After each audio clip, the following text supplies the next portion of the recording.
वृंदा और जलंधर का मंगल विवाह हो गया, पर वृंदा का जो सातित्व प्रबल था, उस प्रबल सातित्व के बल पर जलंधर बचता रहा।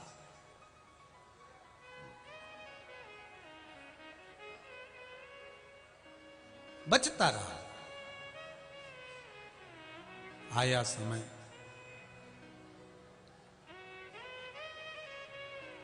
एक नारी का जो भक्ति का बल होता है, एक नारी का जो विश्वास का बल होता है, वो बड़ा प्रबल होता है,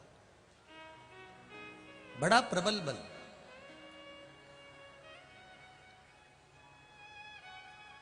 जब उसका विश्वास जागृत होता है, तब भगवान स्वयं उसके कार्य को पूर्ण करता ही है। आप लोग जितने भी लोग यहाँ कथा सुनने आए हैं और जितने लोग फेसबुक यूट्यूब पर कथा को श्रवण कर रहे हैं, आपका अगर विश्वास दृढ़ है, भरोसा पक्का है, आपका विश्वास अगर प्रबल है, तो आप भले मोबाइल पर कथा सुन रहे हो, चाहे आप या पंडाल में बैठकर कथा सुन रहे हो। एक माताजी ने तो पत्र में लिखा है, मैंने टीवी के सम्मुख में बैठकर कथा सुनी थी और बाबा से जो जो मांगा मेरे बाबा ने सब दे दिया, मुझे कुछ नहीं छोड़ा, सब दिया। वो भी बैठी होगी यहां पर। अब इतने सारे पत्र हैं, अभी तो और रह गए हैं, अब इतने सारे पत्र पढ़ो तो पढ़ो। और हम तो आप लोगों से भी कहते हैं, सारे पत्र यहीं रहते हैं, बाद में कभी मौका मिला करे तो पढ़ लिया करो। अच्छा है कि ईश्वर कृपा किसको कहते हैं। हम लोग ये पत्र लेकर नहीं जाते कहीं पर भी, हम तो यहीं बस व्यासपीठ के पीछे रख देते हैं उसको, आप बाद में उसको पढ़ सकते हो कि कहीं सियोर वाला महाराज ने कुछ गलत तो नहीं बाच दिया कि पत्र में कुछ और हो और महाराज ने बाच दिया कुछ और। तो जो है वो यहां है आपका सम्मुख। शिव भक्ति कर रहे, आपकी दृढ़ता, आपका विश्वास। वृंदा का विश्वास भगवान पर बहुत था, इसलिए पति असुर होकर, राक्षस होकर भी मर नहीं रहा था। उसके बहुत युद्ध किया, बहुत बार उसको मारने का प्रयास किया, पर नहीं मारा। कभी कभी ऐसा होता है, बहुत बड़ा एक्सीडेंट हो जाता है, और बहुत बड़ा एक्सीडेंट जब होता है और एक्सीडेंट होने पर भी अगर आपके प्राण भोलेनाथ जी ने बचा लिए, तो समझ लेना कि आपके घर का कोई व्यक्ति एक लोटा जल शिव जी को जरूर चढ़ाता है, तो उसका पुण्य हमारे सामने आकर खड़ा होगा। उसका पुण्य हमारे सम्मुख में आया है, उसका पुण्य हमारे सामने आया है, ये निश्चित है।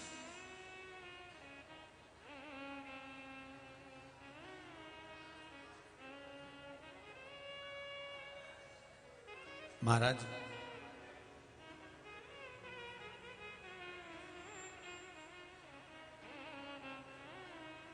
जलंधर और भगवान विष्णु का युद्ध, फिर जलंधर और ब्रह्मदेव के साथ में युद्ध, जलंधर इंद्र का युद्ध, जलंधर गरुण का युद्ध, फिर जलंधर और भगवान शिव का युद्ध, ये सारे युद्ध हुए।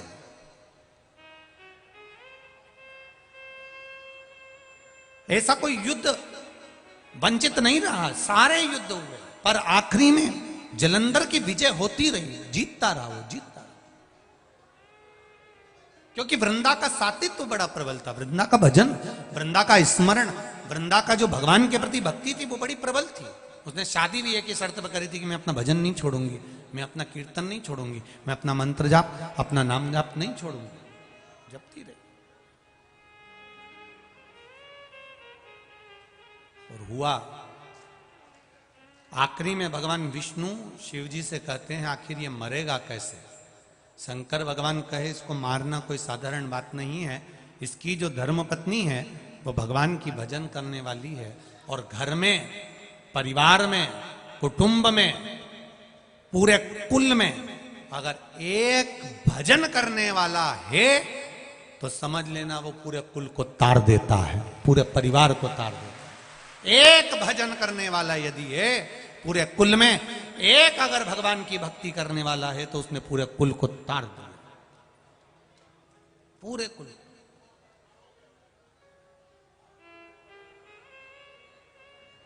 गंगा जी कौन कौन जाता है?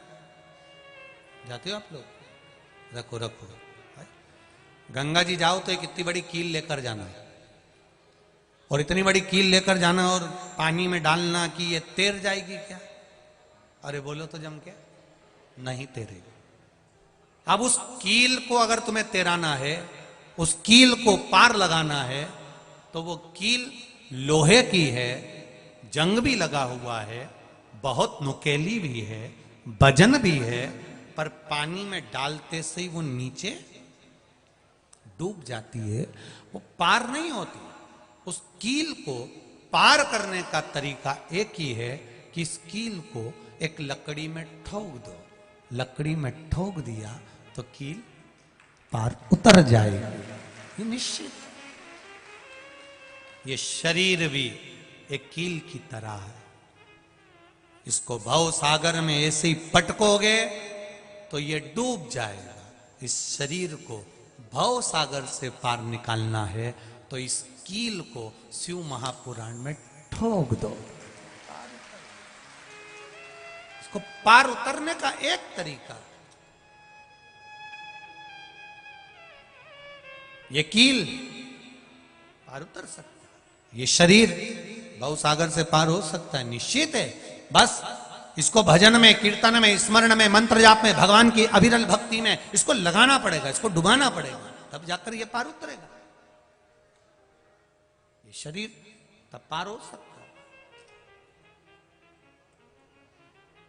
पकड़ लो हाथ गिरधारी, नहीं तो डूब जाए।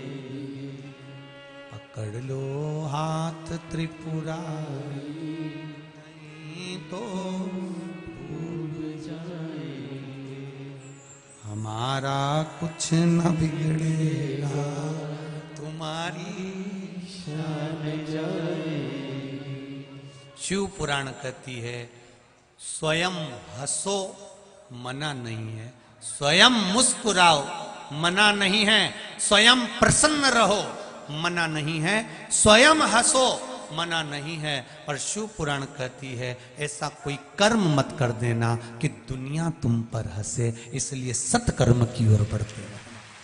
स्वयं हंसोगे चल जाएगा, स्वयं भजन करिए, स्वयं कीर्तन करिए, स्वयं मंत्र जाप करिए।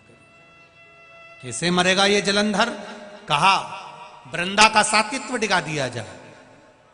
जब किसी नारी के सातित्व को डिगाया जाता है,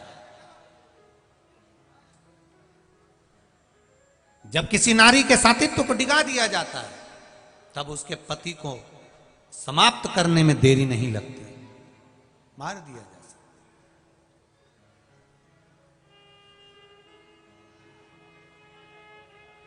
जरा ध्यान दीजिएगा, बहुत ध्यान लगाकर सुनना इस कथा को। नारी के सातित्व को डिगा दो तो इसका पति मर जाएगा, शिव पुराण कह रही है। जलंधर मर जाएगा।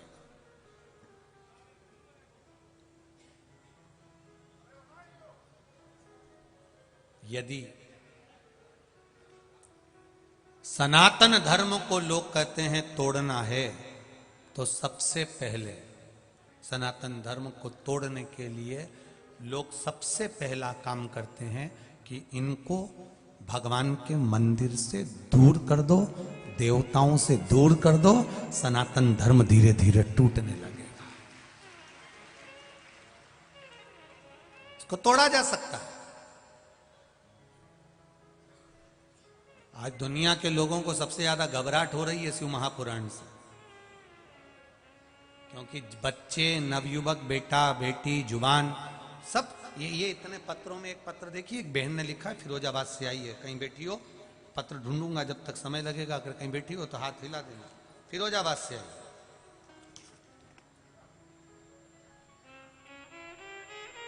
जितने भी पत्र सब में बहुत अच्छी अच्छी बातें लिखी है। एक बहन ने पत्र में लिखा है, मैं फिरोजाबाद से आई हूं, सोमवती चौहान,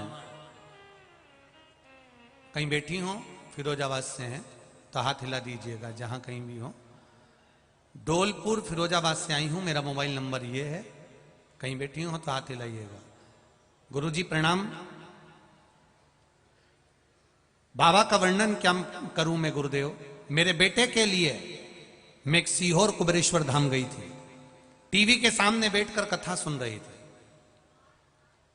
गुरुदेव 21/8/2022 को मेरा मन करा कथा सुनते सुनते कि मैं कुबेरेश्वर धाम चले जाऊं सीहोर, और बाबा से विनती करके आऊं कि मेरे बेटे का जॉब लग जाए, उसकी ज्वाइनिंग कहीं अच्छी जगह पर अच्छी कंपनी में और अच्छी जॉब लग जाए। मैं 21/8/2022 को बाबा को धोख लगाने के लिए गई शिव पुराण सुनते सुनते। 21/9/2022 को मेरे बेटे का ज्वाइनिंग लेटर आ गया और मेरे बेटे की जॉब लग गई। मैं बाबा को यहाँ धोख लगाने के लिए आई हूँ फिरोजाबाद से। कहीं बैठी हो तो हाथ हिला सकती हैं। यही है क्या? अच्छा ठीक है। श्री शिवाय नमस्तुभ्यम, हर हर महादेव। शिव कृपा इसी को कहते। एक बहन ने अपने बच्चे का फोटो लगाया है।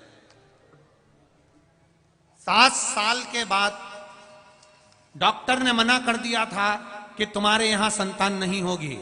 नेहा पाल, ब्रजेश पाल, कानपुर पनकी निवासी हूं। कहीं बैठे हो तो हाथ हिलाइएगा, कहीं बैठे हो तो हाथ हिलाइएगा। पनकी निवासी नेहा पाल, ब्रजेश पाल, कानपुर पनकी से निवासी हूं गुरुदेव। 9 साल तक मेरे यहां संतान नहीं हुई।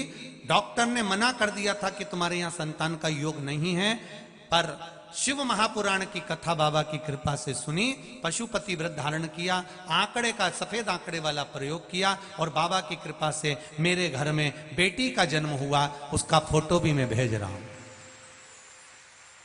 बेटी का जन्म हुआ है। ये बाबा की कृपा, ये उनकी उदारता, ये उनकी करुणा। गुरुदेव सारी समस्या का हल शिव कृपा, शंकर की उदारता, आपका विश्वास, आपकी दृढ़ता, आपका भरोसा मूल है। जलंधर को अगर मारना है तो वृंदा का सातित्व डिगा दिया जाए। वृंदा का सातित्व डिगाने के लिए प्रयास किया गया। भगवान विष्णु जलंधर बनकर गए। जलंधर को भगवान शिव युद्ध के मैदान में ले गए। भगवान शिव और जलंधर का युद्ध प्रारंभ हुआ।